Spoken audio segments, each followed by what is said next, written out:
قل هذه سبيلي أدعو إلى الله على بصيرة أنا ومن اتبعني.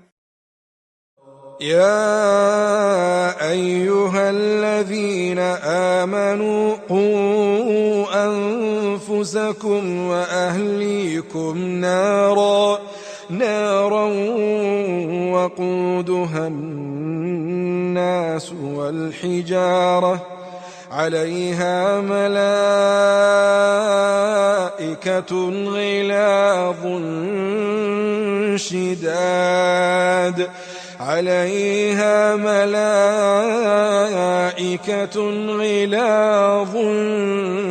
شداد لا يعصون الله ما أمرهم ويفعلون ما يؤمرون.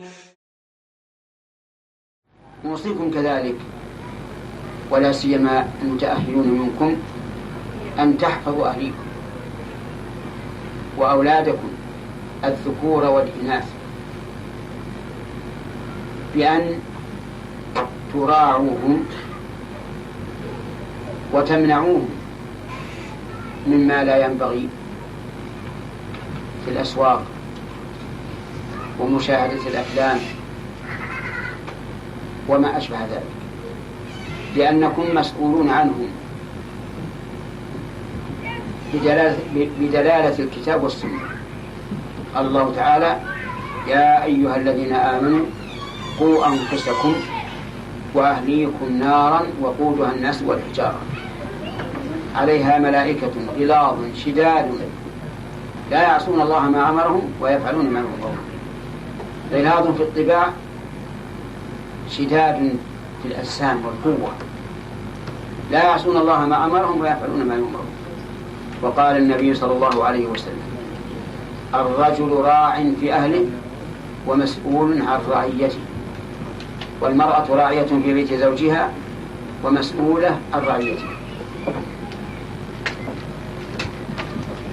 راقب أولادك أكثر مما تراقب مالك،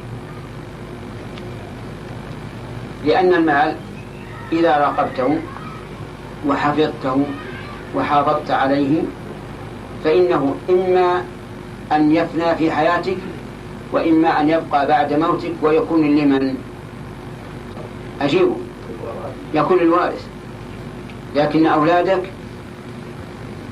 على العكس من هذا، إذا أصلحهم الله عز وجل وثبت على صلاحهم وكنت قائد خير لهم.